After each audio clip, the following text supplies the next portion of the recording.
Assalamu alaikum. Welcome students to the new lecture of 10th Physics Numerical, lecture number 7. In this chapter we are going to cover numericals of chapter number 16. Before this we have covered numericals of chapter number 10, 11, 12. ठीक है, इन तमाम chapters के, इन तीनों chapters के numerical जो है वो एक जैसे थे। फिर हमने चैप्टर नंबर 14 किया, 15 किया, अब 16 कर रहे हैं। इनके न्यूमेरिकल्स भी एक जैसे हैं, ये सारे चार्ज से रिलेटेड हैं। ठीक है, ये सारे हमारे पास जो थे वेव्स से रिलेटेड थे। और फिर इसके बाद चैप्टर नंबर 20 के मैंने न्यूमेरिकल्स आपको ऑलरेडी करवा दिए हैं। चैप्टर नंबर 20 जो है वो न्यूक्लियर स्ट्रक्चर से रिलेटेड है और चैप्टर नंबर 13 के न्यूमेरिकल्स रह गए हैं। इंशाल्लाह इसके बाद उसका लेक्चर भी अपलोड कर दूंगा मैं, जो लाइट से रिलेटेड है। ये तमाम हो चुके हैं, ये जो हो चुका है, ठीक है, और ये भी हो चुके हैं लेक्चर्स अपलोड। इस चैप्टर के लेक्चर अपलोड मैं भी कर रहा हूँ, न्यूमेरिकल्स अपलोड कर रहा हूँ। और इन चैप्टर्स में से बस अब पूरी फ़िज़िक्स में सिर्फ एक चैप्टर रह गया है जिसके न्यूमेरिकल्स मुझे अपलोड करना है। बाकी 17, 18, 19 इन चैप्टर्स में न्यूमेरिकल्स नहीं हैं। ठीक है, okay. Now let's start from numerical number 1। इस चैप्टर के न्यूमेरिकल्स स्टार्ट करने से पहले एक चीज़ आपको पता होनी चाहिए कि इस चैप्टर के न्यूमेरिकल्स में फार्मूले यूज़ हो कौन कौन से रहे हैं। ठीक है, ये इलेक्ट्रोमैग्नेटिज्म चैप्टर है और इसमें आपके पास बेसिकली टोटल 4 फार्मूले हैं जो आपको याद होने चाहिए, और ये 4 फार्मूले इन न्यूमेरिकल्स में यूज़ हो रहे हैं। अच्छा, 4 फार्मूलों में मैं थोड़ा सा कॉन्सेप्ट भी आप लोगों को गाइड कर दूं कि सबसे पहले आपको यहाँ पर इस चैप्टर में पढ़ाया गया था कि एक फ़ील्ड होती है जिसको हम बी से शो करते हैं, मैग्नेटिक फील्ड कहलाती है। किसी भी चार्ज के इर्द गिर्द नॉर्मली जो फील्ड होती है वो इलेक्ट्रिक फील्ड कहलाती है, इलेक्ट्रिक फील्ड। जबकि अगर वो चार्ज मूव कर रहा है, तो उसकी इलेक्ट्रिक फील्ड के साथ साथ उसमें मैग्नेटिक फील्ड भी जनरेट हो जाएगी। जिस डायरेक्शन में वो मूव कर रहा है उसके जो है ना वो थंब रूल कहलाता है। जिस डायरेक्शन में मूव कर रहा है उस डायरेक्शन में आपका थंब होगा, और जिस डायरेक्शन में आपकी फिंगर कर्ल हो रही हैं उस डायरेक्शन में उसकी मैग्नेटिक फील्ड होगी। ठीक है ना, मूविंग चार्ज की इलेक्ट्रिक फील्ड के साथ साथ मैग्नेटिक फील्ड भी होती है। तो इस मैग्नेटिक फील्ड को लेकर हमारे पास 2 फार्मूले हैं। मतलब कोई भी अगर इस मैग्नेटिक फील्ड में एंटर होगा तो वो कितनी फोर्स फील करेगा। इसको हम इस तरह भी कह सकते हैं कि कोई भी मूविंग चार्ज ने अपने इर्द गिर्द कितनी फ़ोर्स फैला रखी है, वो फ़ोर्स क्या होगी, जो उसके इर्द गिर्द फील्ड फैली हुई है उस फील्ड की फ़ोर्स कितनी है। तो बेसिकली फ़ोर्स की अगर बात करें तो अगर सिंगल चार्ज है तो उसके लिए वो जो फ़ोर्स है, जो कोई भी ऑब्जेक्ट उसकी फील्ड में एंटर होगा, मतलब मिसाल के तौर पर एक दूसरा चार्ज जो है वो एंटर अगर हो रहा है इस चार्ज की फील्ड में, तो ये वाला चार्ज जो फोर्स फील करेगा वो डिपेंड करता है कि जो फील्ड है वो अगर सिंगल चार्ज की फील्ड है, यानी कि सिंगल चार्ज है ना, अगर सिंगल चार्ज की फील्ड है तो फिर फॉर्मूला है F=q_v_b sin थीटा। अब ये फार्मूला बना कैसे, वो उसकी एक अलग डेरिवेशन है, अभी फ़िलहाल हम वो डिस्कस नहीं कर रहे हैं, हमने न्यूमेरिकल करना है। हाँ, ये मैं ज़रूर बता देता हूँ आपको, यहाँ पर q का मतलब चार्ज है, ठीक है, v का मतलब वेलोसिटी है, ठीक है, v का मतलब वेलोसिटी ऑफ द चार्ज। जैसे मैंने कहा ना कि वो मूव कर रहा होना ज़रूरी है तभी उसकी मैग्नेटिक फील्ड होगी, वरना मैग्नेटिक फील्ड नहीं होगी। और b फॉर मैग्नेटिक फील्ड, ठीक है, और बाकी ये साइन थीटा तो आपको पता ही है कि क्या होता है। इसी तरह अगर वो सिंगल चार्ज के बजाय पूरा एक कंडक्टर है, यानी कि पूरी एक वायर है या रॉड है, पूरा कंडक्टर है, तो फिर फॉर्मूला होता है ILB या BIL, जैसे भी आप लोग याद करना चाहें, बिल साइन थीटा। ठीक है, कि B फॉर वही magnetic field, I for current है यहाँ पर, ठीक है, और L फॉर हमारे पास जो है वो लेंथ ऑफ द कंडक्टर। ठीक है, फिर दूसरा फार्मूला, बेसिकली ये दोनों एक ही फार्मूले हैं, बस ये एक सिंगल चार्ज का है और ये हमारे पास पूरे कंडक्टर का है। खैर, दूसरी बात फिर अब हमारे पास क्या आती है कि दूसरा फार्मूला कौन सा है, या आप इसको अलग अलग काउंट करेंगे तो तीसरा फार्मूला कह लें। तीसरा फार्मूला हमारे पास जो है न्यूमेरिकल में सिर्फ ये वाला फार्मूला यूज़ हो रहा है, ये वाला नहीं हो रहा ऊपर वाला, ठीक है ना। तो मैंने आपको एहतियातन लेकिन दोनों फार्मूले लिखवा दिए हैं। तीसरा फार्मूला जो है वो टॉर्क का है। टॉर्क यानी कि अगर किसी भी चार्ज को हम क्या करवाते हैं, किसी भी सॉरी कॉइल को अगर हम एक फील्ड के अंदर लेकर जाते हैं, मैग्नेटिक फील्ड के अंदर, और उस कॉइल को मैग्नेटिक फील्ड के अंदर ले जाकर उस कॉइल में से करंट पास करवाते हैं, तो वो कॉइल क्या होना शुरू हो जाती है, वो कॉइल को अगर हमने मैग्नेटिक फील्ड में रखा और उसमें से जब हमने करंट पास करवाना शुरू कर दिया, करंट पास करवाया, ये इसके इर्द गिर्द मैग्नेटिक फील्ड है फैली हुई है, ये यू शेप मैग्नेट मिसाल के तौर पर हमने रखा है। तो अब ये कॉइल क्या करना शुरू करेगी कि इस दोनों फोर्सेस की वजह से, एक मैग्नेटिक फील्ड और एक जो करंट इसके अंदर से जा रहा है, तो ये मैग्नेटिक फील्ड इस अभी हमने बताया ना कि मैग्नेटिक फील्ड की वजह से इसके ऊपर एक फोर्स फील होगी। इस जो फोर्स फील होगी वो इसको क्या करवा देगी, वो फोर्स इसको कॉइल को टर्न करवा देगी, टर्न, सही है ना। जैसे आपको पता है कि फोर्स के डिफरेंट जो है वो क्या होते हैं, इफ़ेक्ट्स होते हैं। फोर्स डिफरेंट काम करती है, कभी किसी ऑब्जेक्ट पर फोर्स अप्लाई करो तो वो उसको मूव करवा देती है, किसी ऑब्जेक्ट पर फोर्स अप्लाई करो तो वो उसको स्टॉप कर देती है, ठीक है। इसी तरह तो किसी ऑब्जेक्ट पे फोर्स अप्लाई करो तो वो उसको डिफॉर्म कर देती है, तो मतलब उसके अंदर उसकी शेप में चेंज ले जाती है। तो बाज़ मरतबा फोर्स जब किसी ऑब्जेक्ट पर अप्लाई करते हैं या अप्लाई हो रही होती है तो वो उसको मूव, डिस्प्लेस या फिर डिफॉर्म करने के बजाय उसको टर्न कर देती है, जैसे डोर के केस में होता है। तो बिल्कुल उसी तरह यहाँ पर टर्न हो जाएगा। तो जब टर्निंग है, फोर्स का जो टर्निंग इफेक्ट है उसे टॉर्क कहते हैं। तो अच्छा खैर, यहाँ टॉर्क का फार्मूला जो आप लोगों को यहाँ पर बताया हुआ है, कोई डेरिवेशन नहीं है, डायरेक्ट फार्मूला बुक में लिखा हुआ है, इसलिए आप लोग भी इसी तरह याद कर लें। वो है फार्मूला बीना कॉस अल्फ़ा, बीना कॉस अल्फ़ा बोलें या कॉस थीटा बोल दें, मर्ज़ी आपकी है फ़िलहाल, क्योंकि अभी इसके यहाँ इस लेवल पर आपको 10th क्लास में सिर्फ फार्मूला बताया हुआ है। बाकी वरना जब डेरिवेशन होती है तो हमें पता चलता है कि यहाँ पर कॉस अल्फ़ा भी आ सकता है और साइन अल्फ़ा भी आ सकता है, वो दो अलग अलग केसेस हैं। लेकिन खैर फ़िलहाल बिना कॉस अल्फ़ा आपके पास सिर्फ फार्मूला है, ठीक है। दूसरा फार्मूला ये हो गया।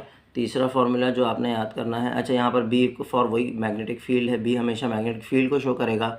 आई का मतलब करंट है, एन का मतलब है नंबर ऑफ़ टर्न्स, यानी कि कॉइल कितनी मरतबा टर्न करेगी, ठीक है ना, कितनी मरतबा टर्न करेगी तो कॉइल, तो टर्न्स हम इसको कह देते हैं। और ये ए का मतलब क्या है, एरिया है ए का मतलब, ठीक है। बाकी वो आई और बी से आप लोग सिमिलर हैं, ओवरऑल फार्मूले में बता चुका हूँ मैं आपको।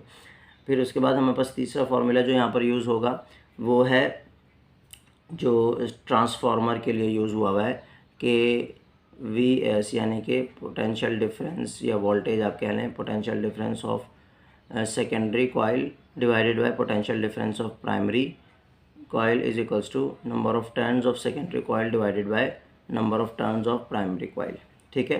ये हमारे पास यानी कि ऊपर सेकेंडरी कॉइल से कनेक्टेड दो चीज़ें आएंगी, वोल्टेज और नंबर ऑफ टर्न्स, और नीचे प्राइमरी कॉइल से रिलेटेड सेकेंडरी की वैल्यूज़ ऊपर पुट करनी है हमेशा, प्राइमरी के नीचे। आसान सा फार्मूला है। और इसी तरह आखिरी फार्मूला हमारे पास जो है, ये नंबर 1 हो गया, हम इसको नंबर 1 एक ही काउंट कर लेते हैं। फिर ये नंबर 2 हो गया, ये नंबर 3 हो गया, और नंबर 4 जो है वो हमारे पास फार्मूला है EMF of secondary coil is equals to minus m delta IP over delta T, ठीक है। तो सेकेंडरी कॉइल, और ये म्यूचुअल इंडक्शन बेसिकली टॉपिक का फार्मूला है कि जो हमारे पास EMF ऑफ सेकेंडरी कॉइल होता है वो म्यूचुअल इंडक्शन के ऑपोजिट होता है। जब यहाँ माइनस साइन आपको नज़र आ रहा है फार्मूले में, तो जब म्यूचुअल इंडक्शन की बात हो रही होगी तो हमने ये वाला फार्मूला लगाना है। जब हमारे पास वोल्टेज और number of turns of secondary and primary coil की बात हो रही होगी, ट्रांसफार्मर की बात हो रही होगी, तो हमने ये फार्मूला लगाना है। जब हम पर टॉर्क की बात हो रही होगी उसमें न्यूमेरिकल में, तो ये फार्मूला लगाना है। और जब फोर्स की बात हो रही होगी, यानी कि मैग्नेटिक फील्ड के अंदर कितनी फोर्स फील हो रही है किसी भी ऑब्जेक्ट को, तो किसी भी पार्टिकल को, तो हमने ये फार्मूला यूज़ करना है। तो उम्मीद है आप लोगों को फार्मूले याद हो गए होंगे। मेन आपने ये 1, 2, 3 और ये 4 फार्मूले अच्छी तरह से जहन में बिठा लेने हैं। बिल साइन थीटा, बीना कॉस अल्फ़ा, मैंने लिखा भी इसलिए इस तरह से बीना कॉस अल्फ़ा करके कि जल्दी से याद हो जाए, ये नाम की तरह का है ना। और बाकी सेकेंडरी जो कॉइल है उसके वोल्टेज और पोटेंशियल डिफरेंस, सॉरी वोल्टेज और नंबर ऑफ टर्न्स हैं वो ऊपर आएंगे और प्राइमरी के नीचे। बस ये याद रखना है, इसमें कोई ज़्यादा लॉजिक नहीं है। ये बस थोड़ा सा आपको याद करना पड़ेगा कि EMF is equals to mutual induction over जो है वो क्या नाम है, सॉरी, ये जो rate of change of current, ठीक है। खैर, अब हम चलते हैं आगे न्यूमेरिकल नंबर 1 की तरफ। न्यूमेरिकल नंबर 1 में अगर आप देखें तो न्यूमेरिकल नंबर 1 में आपसे क्या कहा जा रहा है, न्यूमेरिकल नंबर 1 में आपसे कहा हुआ है a wire carrying 4 ampere current. अब देखें सबसे पहले आपको क्या चीज़ दे दी है, करंट। तो करंट को आप किससे शो करते हैं, आई से। कितना दिया हुआ है, 4 एम्पेयर। फिर उसके बाद क्या कहा हुआ है, has a length of 15 centimetre. Length दे दी है 15 सेंटीमीटर, जो कि स्टैंडर्ड यूनिट नहीं है। आप इसको स्टैंडर्ड यूनिट में कन्वर्ट करने के लिए क्या कर देंगे, 100 से डिवाइड करेंगे तो ये आपके पास किस में कन्वर्ट हो जाएगा, 0.15 मीटर में। ठीक है। फिर नेक्स्ट आपसे क्या कहा गया, between the poles of a magnet is kept at an angle of 30 degree. Theta क्या दिया हुआ है, एंगल 30 डिग्री। इस चैप्टर के न्यूमेरिकल बहुत आसान है, एंगल से पता चल गया आपको ये किसकी बात हो रही है, बिल साइन थीटा वाला। आई है, एल है, और आखिरी चीज़ की उन्होंने क्या बताई हुई है, uniform field. Field 0.8 Tesla. T का मतलब होता है टेस्ला। 0.8 सॉरी, जो हमारे पास फील्ड दी हुई है, मैग्नेटिक फील्ड, वो कितनी दी हुई है, 0.8 टेस्ला। ठीक है। मैग्नेटिक फील्ड का जो यूनिट होता है वो टेस्ला होता है। Find the force acting on the wire. Force find करनी है। ठीक है। अच्छा, बाज़ मरतबा मैग्नेटिक फील्ड का टेस्ला नहीं लिखा होता आप लोगों को। अभी मैंने फार्मूला बताया था ना, F equals to BIL sine theta होता है, बिल साइन थीटा। तो इसका फार्मूला बाज़ मरतबा जब आप ड्राइव करेंगे तो ये तो जैसे साइंटिस्ट के नाम पर रखा है ना टेस्ला, वरना अदरवाइज़ मैं पूरा लिख देता हूँ, चलें। वरना अदरवाइज़ इसका कभी हो सकता है न्यूमेरिकल में आपको इस तरह से दे दें यूनिट। किस तरह से कि ये साइन थीटा तो है, एंगल है, इसका कोई यूनिट नहीं होता है, F upon I L is equals to B. B का अगर हम यूनिट ड्राइव करें तो क्या बन रहा है, एफ़ का न्यूटन, आई जो है करंट का एम्पेयर, और एल मीटर। तो कभी कभार आपको हो सकता है कि इस यूनिट में दी हुई हो मैग्नेटिक फील्ड, यानी कि न्यूटन अपॉन एम्पेयर मीटर। ठीक है। तो आपको पहचान लेना है कि ये हमें मैग्नेटिक फील्ड ही दी हुई है। फील्ड का वर्ड वैसे लिखा हुआ होगा, खैर। तो अब आसान सा नज़र आ रहा है कि यहाँ हमारे पास क्या फार्मूला यूज़ होगा, यूजिंग फार्मूला कौन सा यूज़ होना है यहाँ पर, F is equals to bill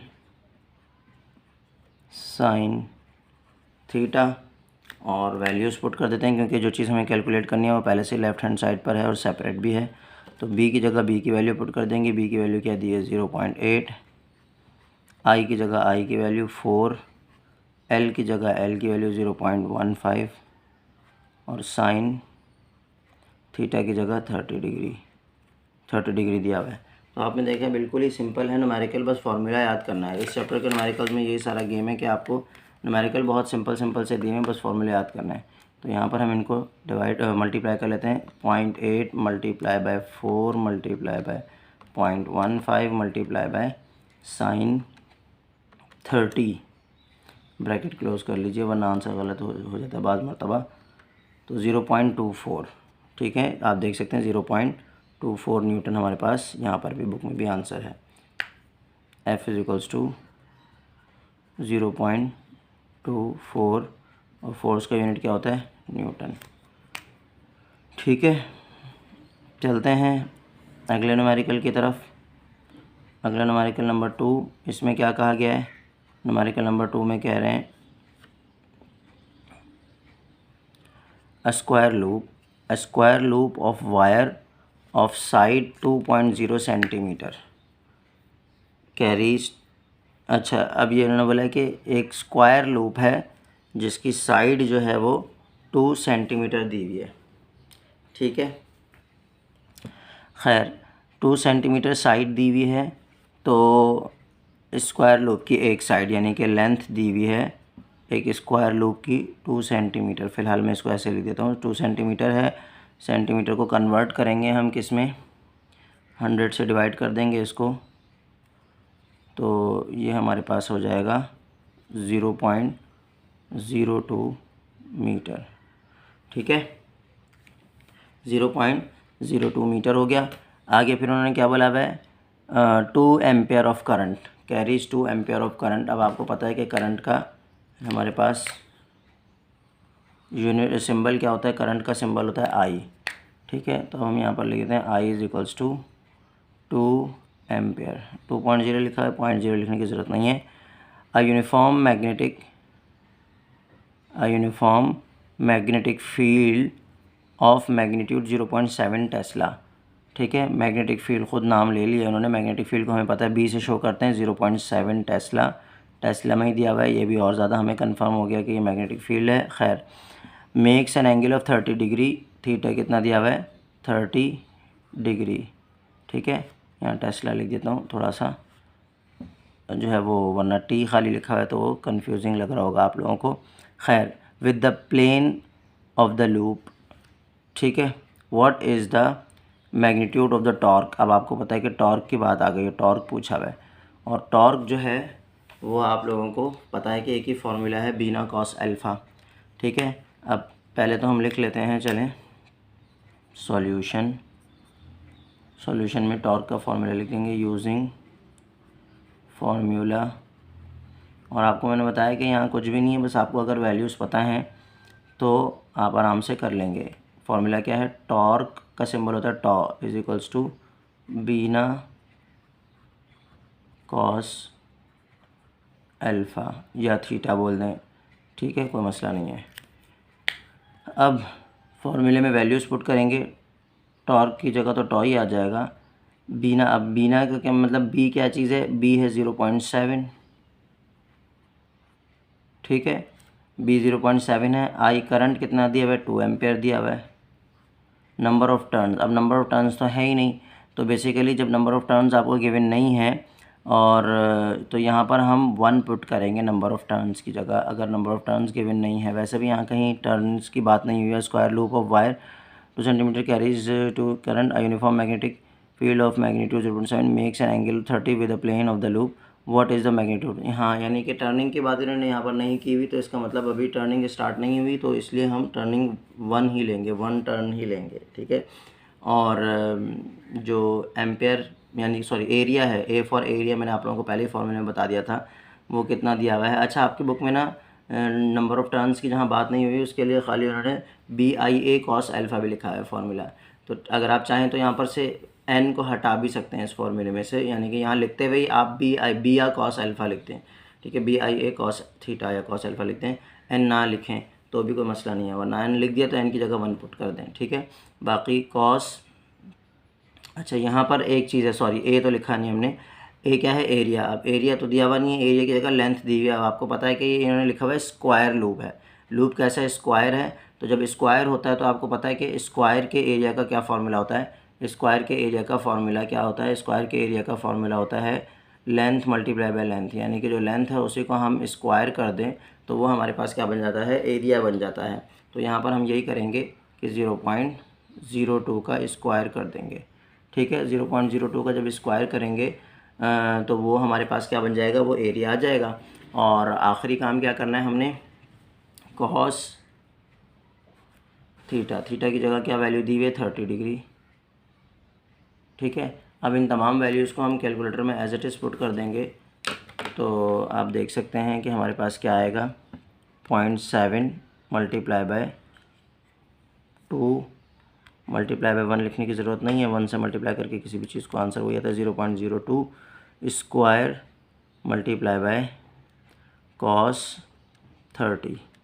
ठीक है, ब्रैकेट क्लोज कर देंगे, आंसर क्या आ रहा है 4.84 इंटू 10⁻⁻⁴। ठीक है, आप देख सकते हैं 4.8 इंटू 10⁻⁻⁴ न्यूटन, सॉरी न्यूटन नहीं होगा इसका, न्यूटन मीटर होगा, टॉर्क का यूनिट होता है। खैर, अब जगह नहीं है तो मैं आपको बराबर में यहाँ लिख कर दिखा देता हूँ कि टॉर्क का हमारे पास आंसर क्या है, tau is equals to 4.8 into 10⁻⁻⁴। ठीक है, 4.8 इंटू 10⁻⁻⁴, और इसका यूनिट क्या होता है, न्यूटन मीटर। टॉर्क का याद रखिएगा, न्यूटन मीटर है इसका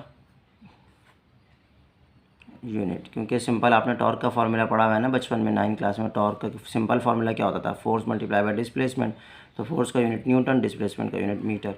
तो टॉर्क का फार्मूला बदल गया लेकिन यूनिट नहीं बदलता, फार्मूले बदलते रहते हैं किसी भी क्वांटिटी के, लेकिन उसके यूनिट सेम रहते हैं। तो टॉर्क का एक मतलब जो फार्मूला आपने ड्राइव किया हुआ है हमेशा वही रहेगा, ऐसा नहीं है कि फार्मूला चेंज हो गया तो यूनिट भी चेंज हो जाएगा, नहीं, यूनिट वही जो आपने फिक्स 9th क्लास में याद किए हुए थे वही यूनिट होंगे। ठीक है, अब बढ़ते हैं अगले न्यूमेरिकल की तरफ, numerical number 3।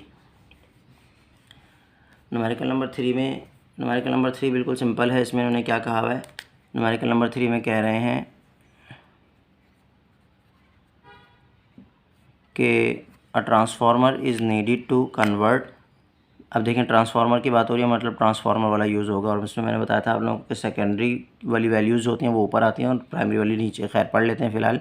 Convert a means 220 volt supply into a 12 volt supply, यानी कि जो प्राइमरी हमारे पास जो है वो नंबर प्राइमरी वोल्टेज है उसको वो सेकेंडरी वोल्टेज में कन्वर्ट कर रहा है।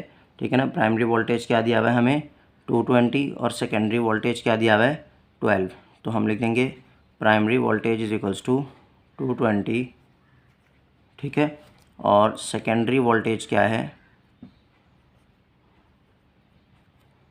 12 वोल्ट। सही है। जब हमारे पास ज़्यादा वोल्टेज से कम वोल्टेज में कन्वर्ट कर रहा होता है ट्रांसफार्मर तो हम इसको कहते हैं स्टेप डाउन ट्रांसफार्मर। तो ये स्टेप डाउन ट्रांसफार्मर है जिसका प्राइमरी वोल्टेज यानी कि जो पहले था वो 220 और जो बाद में हो गया उसको हम सेकेंडरी बोलेंगे, वो है 12 वोल्ट। आगे बढ़ते हैं। आगे क्या कह रहे हैं, if there are 2200 turn, sorry, तो टर्न्स नंबर ऑफ़ टर्न्स दी हुई हैं।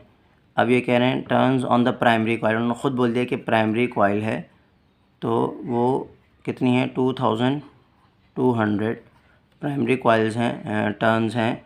ठीक है। तो एन ही लिखेंगे टर्न, या टर्न्स के कोई यहाँ पर हम टर्न्स ही रहने देते हैं, यूनिट ना लिखने, यूनिट नहीं होता इसका कोई। खैर तो वो कह रहे हैं कि अब आगे क्या करना है, find the number of turns on the secondary coil, number of turns on the secondary coil, sorry. तो सिंपल सा न्यूमेरिकल है। सॉल्यूशन में फॉर्मूला लिखेंगे। फॉर्मूला क्या है, फॉर्मूला है इसका मैंने बताया था कि सेकेंडरी जो होती हैं वो वैल्यूज़ हमारे पास ऊपर आती हैं, चाहे वो नंबर ऑफ़ टर्न्स हों, चाहे वो हमारे पास क्या हो वोल्टेज हो, और प्राइमरी जो है वो हमारे पास नीचे आती हैं, वोल्टेज भी और नंबर ऑफ़ टर्न्स भी। ठीक है, प्राइमरी के नीचे आएंगे। अब हमें निकालना क्या है, एन एस, यानी कि ये चीज़ निकालनी है। तो ये एन पे उधर जाकर क्या हो जाएगा, इसके साथ multiply V S multiply by N P, और जो नीचे हमारे पास वी पी था वो एज इट इज़ रहेगा। एन एस सेपरेट हो चुका है। फिर इसके बाद हम इसको पलट भी देते हैं, जो चीज़ हमें कैलकुलेट करनी होती है वो लेफ़्ट साइड पर लिखते हैं, V S into N P over V P, voltage of primary coil N S. अब वी एस की वैल्यू क्या दी हुई है हमें 12 इंटू एन पी की वैल्यू क्या थी 2200 डिवाइडेड बाय वी पी की वैल्यू क्या दी हुई 220।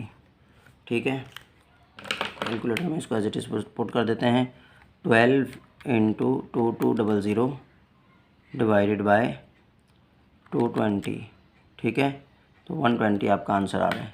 120 आप देख सकते हैं क्योंकि नंबर ऑफ़ टर्न्स है और मैंने बताया था नंबर ऑफ़ टर्न्स का यूनिट नहीं होता, तो बस डायरेक्ट एज इट इज़ लिख देंगे। क्या है, क्या था हमारा आंसर 120 टर्न्स। सही है, in the secondary coil.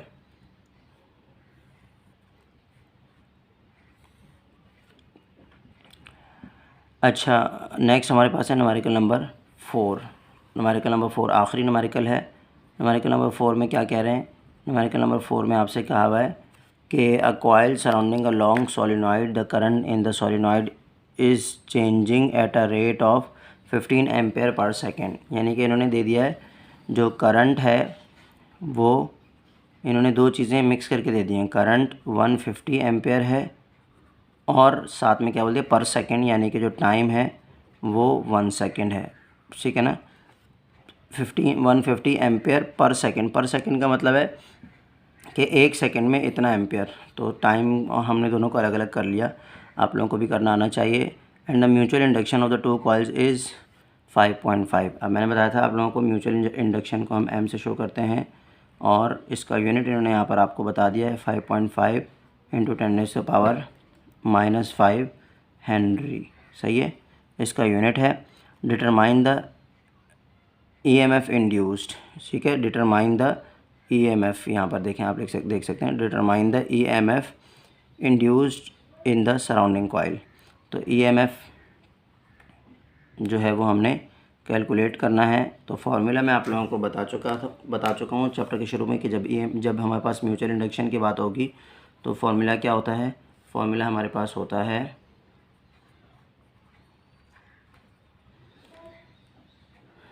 EMF of secondary coil is equals to, और मैंने बताया था ये दोनों अपोजिट होते हैं, म्यूचुअल इंडक्शन और EMF, और delta IP over delta T।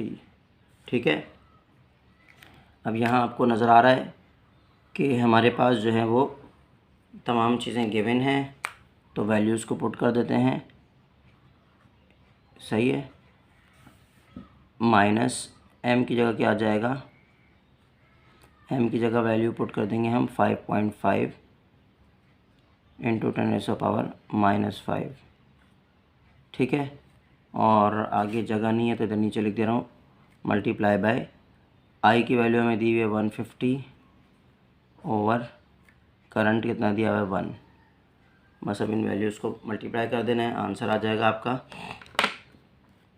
ठीक है, मल्टीप्लाई कर देते हैं, माइनस का साइन एज इट इज़ रहेगा 5.5, बल्कि डिवाइड तो कोई चीज़ हो नहीं रही तो डायरेक्ट ऐसे लिख देते हैं, -5.5 इंटू 10⁻⁻5 मल्टीप्लाई बाय 150। ठीक है, तो आंसर आपके पास आ रहा है -8.25 इंटू 10⁻⁻3। ठीक है,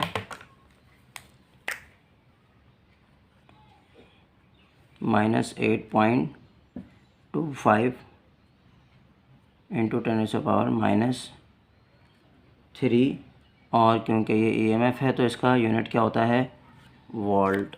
ठीक है, जो वोल्टेज का यूनिट होता है वही इसका भी यूनिट होता है। तो अब तक के लिए इतना ही, ये हमारे चैप्टर्स के न्यूमेरिकल हो चुके हैं। अब आखिरी चैप्टर रह गया है बस हमारे पास, चैप्टर नंबर 13 लाइट वाला चैप्टर, उसके न्यूमेरिकल्स के साथ इंशाल्लाह फिर आपकी खिदमत में हाज़िर होंगे। उम्मीद करता हूँ आपको न्यूमेरिकल समझ में आ गए होंगे। अल्लाह हाफ़िज़।